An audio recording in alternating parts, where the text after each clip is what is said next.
Quem recebeu o auxílio emergencial pode ter direito ao benefício de prestação continuada da LOAS, da Lei Orgânica da Assistência Social? É possível ter mais de um benefício? É possível ter mais de um BPC-LOAS na mesma família, na mesma casa?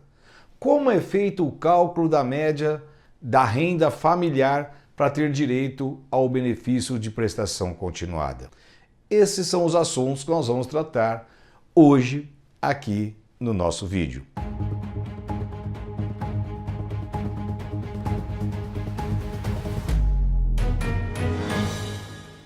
Se você gosta desse tipo de conteúdo, eu vou pedir para você curtir este vídeo, vou pedir para você se inscrever aqui no nosso canal e também ativar as notificações lá no sininho para não perder nenhum dos conteúdos que nós colocamos aqui no nosso canal. Você é o nosso convidado para assistir o vídeo de hoje. Em primeiro lugar, nós temos que saber quem tem direito ao benefício de prestação continuada da LOAS. BPC, benefício de prestação continuada, e LOAS significa Lei Orgânica da Assistência Social. Este benefício é mais conhecido como o benefício da LOAS. Esse benefício é um salário mínimo, não tem direito ao 13º e é concedido em duas situações. Quando a pessoa tem mais de 65 anos, não importa se é homem ou se é mulher, e também quando tem algum tipo de deficiência ou alguma incapacidade de longa duração. Não é preciso ter os dois requisitos, a idade e a incapacidade ou deficiência de longa duração. É um ou outro. Bom, este é o primeiro requisito que você elege a pessoa que pode ter direito ao benefício. Mas quando a gente fala em benefício de prestação continuada da LOAS, que é um benefício assistencial, ele é pago pela Previdência, pelo INSS, mas ele é mantido pela União Federal para aquelas pessoas que estão em situação de vulnerabilidade social. Isso significa que são aquelas pessoas cuja renda pessoal ou a renda da família não é capaz de suprir, de manter aquela pessoa que é idosa ou aquela pessoa que tem algum tipo de deficiência ou é incapaz. Essa incapacidade e essa deficiência tem que ser uma deficiência ou uma incapacidade de longa duração. E aí então, se não tiver a renda suficiente para poder manter essa pessoa, aí o Estado tem que manter este benefício de um salário mínimo. E aí é que entra aquela questão do auxílio emergencial. Porque o auxílio emergencial foi concedido justamente para aquelas pessoas que têm uma vulnerabilidade social. Aquelas pessoas que durante o período da pandemia, durante o período em que ele foi mantido, foram selecionadas através de um aplicativo e aí então o governo federal identificou que as pessoas estavam dentre aquelas que tinham algum tipo de vulnerabilidade social e aí então foi pago o auxílio emergencial. Então a gente já percebe de início que aquelas pessoas que receberam auxílio emergencial, entre aspas, já foram selecionadas pelo governo federal como aquelas que precisam do benefício. E aí então vem essa pergunta: quem recebeu auxílio emergencial vai ter direito de receber o benefício de prestação continuada da LOAS?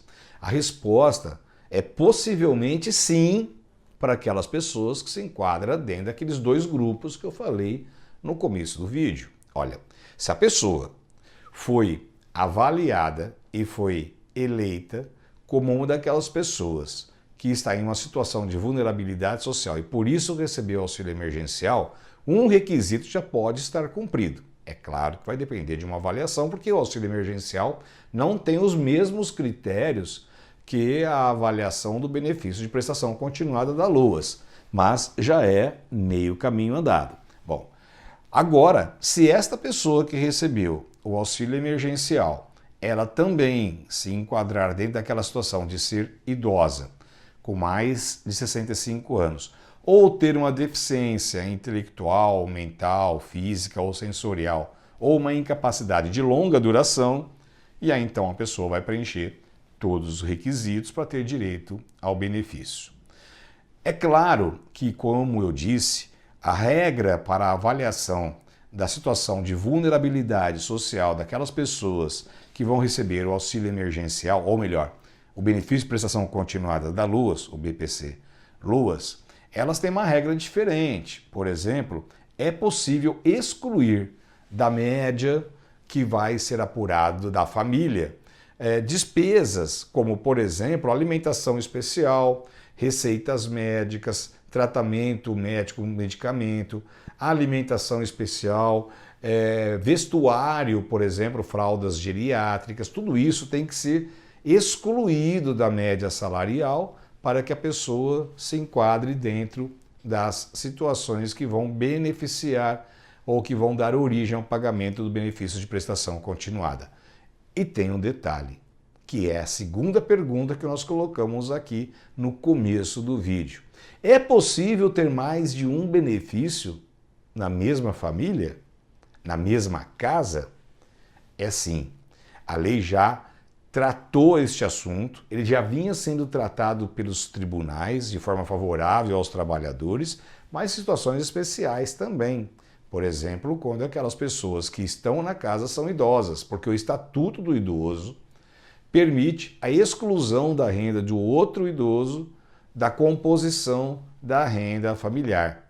E aí então dá para fazer uma redução daqueles valores que potencialmente estariam excluindo o trabalhador da proteção social do benefício de prestação continuada e incluí-lo. A mesma coisa acontece com o Estatuto da Criança e do Adolescente, porque um dos pais ou o responsável legal às vezes não consegue trabalhar e ele tem que abdicar do trabalho para poder cuidar desta pessoa que necessita dos cuidados especiais.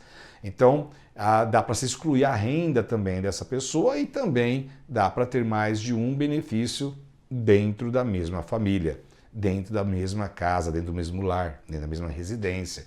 Então, é possível sim, e essa resposta é efetiva. Agora, a terceira pergunta ela é interessante, porque fala de como fazer a prova dessas condições, né? Lembra que nós falamos são 3 requisitos? Olha, o idoso, bom, para provar a idade não é difícil. Um documento, a certidão de casamento, nascimento, RG, prova claramente a idade da pessoa. Então, não tem problema quanto à idade. Dificilmente nós temos problemas com benefício de prestação continuada quando se trata da idade. O segundo requisito é a questão da incapacidade ou ser uma pessoa com deficiência de longa duração. Aí então já é um elemento subjetivo, porque existe uma perícia médica, né? E na perícia médica pode ser que a avaliação não seja aquela que se espera que seja feita.